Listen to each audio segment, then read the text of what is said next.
Hello everybody, welcome back. I hope you're doing well and safe. I'm here at the Kevin Park in Bengaluru. The time right now is 11:40, so you know why I'm here.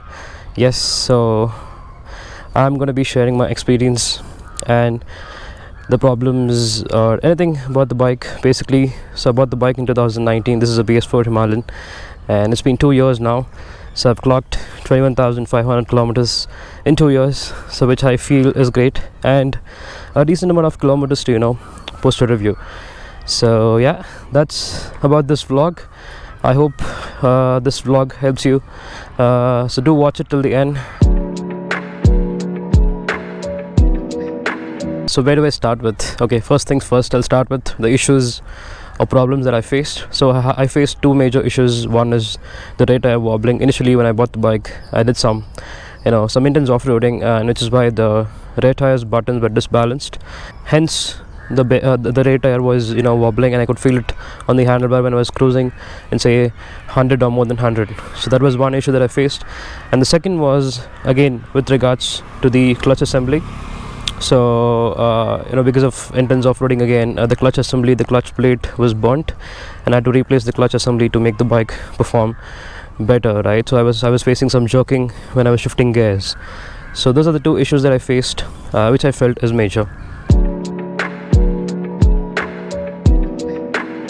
Okay, next is mileage. It's a common question that I get from my friends or any strangers that I meet. So what is the mileage the bike gives?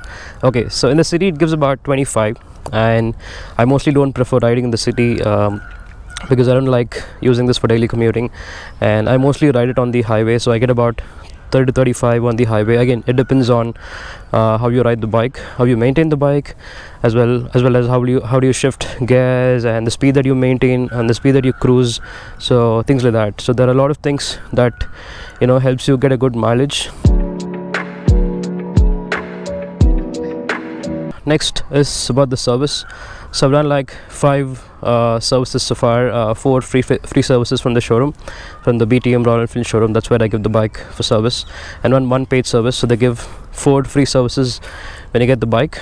And yeah, haven't really faced major issues in the showroom, and the bill also was not so heavy that I could really have to think about few things. So it was okay. I think the service bill maintenance is quite efficient when it comes to Himalayan.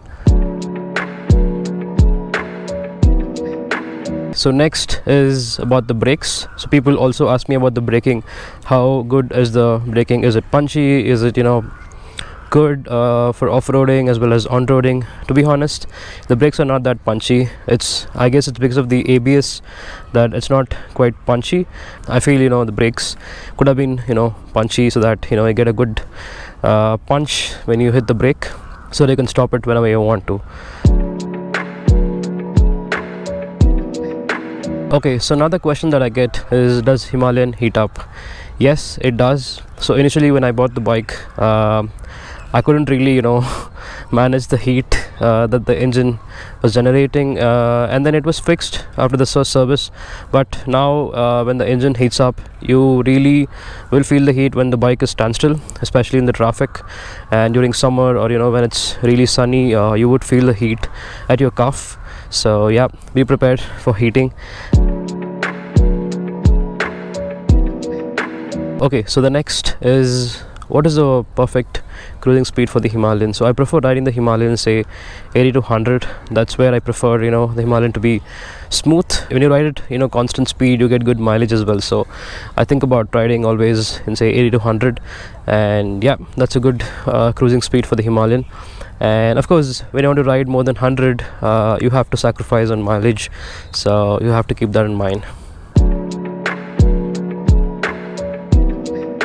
Next is tires. So how many tires have I changed so far? So I've changed the rear tires twice. So one is because of the wobbling issue that I had to replace the rear tire, which was again covered under warranty, so which was within 6 months I believe, and then I had changed it again after 15,000 kilometers. The rear tire is the Apollo tire, and the stock one is the Seat. So I'm not so happy with the stock one. The stock one wears out very quickly, and the front tire is still the Seat. This can sustain up to 25,000 kilometers is what I believe. So probably once that goes out, I'll probably replace it with the Apollo so that I get a equal balance of tire and the buttons. Some things that I don't like about the bike. So the first thing is the mirror. These are not really helpful, to be honest. These vibrates a lot, especially riding say more than 80 or 100, and it's not wide, so you don't get a good picture of the rear, so what's happening behind and the vehicles behind. So another thing is the head noise. The head noise is something which I don't really like. Whenever the engine heats up a lot, it generates a lot of head noise, which I feel is not so soothing, and it's awkward to hear it. Another thing which I don't like about the bike is the windshield, the stock windshield, which is not really great because the way it is placed, it deflates the wind and hence the wind blast. So there's a lot of wind blast, and that could have been better. So which is why I have a windshield extender, which really saves and helps me say at least 80% of the wind blast, and which is great. Okay, so what could have been better? Of course, the mirrors, like I said, which I don't like. And one thing I majorly miss on the Himalayan is the torque.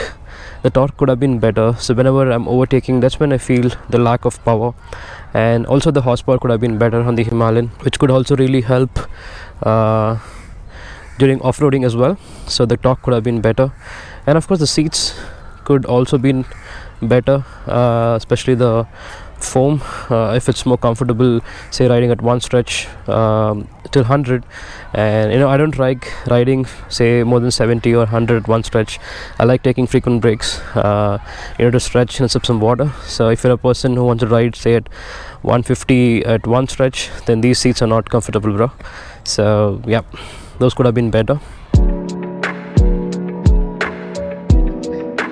Okay, so to conclude, I'm really happy with the bike, the way it is performing, and with just that few things which I miss or could have been better, but majorly I feel this bike is better, and I'm really happy with the way it's performing in this 2 years. And I heard the new versions are improved quite a bit, and of course I must say that this is a quite efficient and in the 2 lakh to 3 lakh price segment when I speak about adventure tourers. So yep, I hope this review is helpful, and this is again my experience about the Himalayan. So this is not a detailed review about the bike, so yeah, I just thought I'll share my experience so far in this 2 years, what I really felt about the bike. Yeah, I hope this was helpful. If it did, do like, share and subscribe. I'll catch you guys later. Bye bye.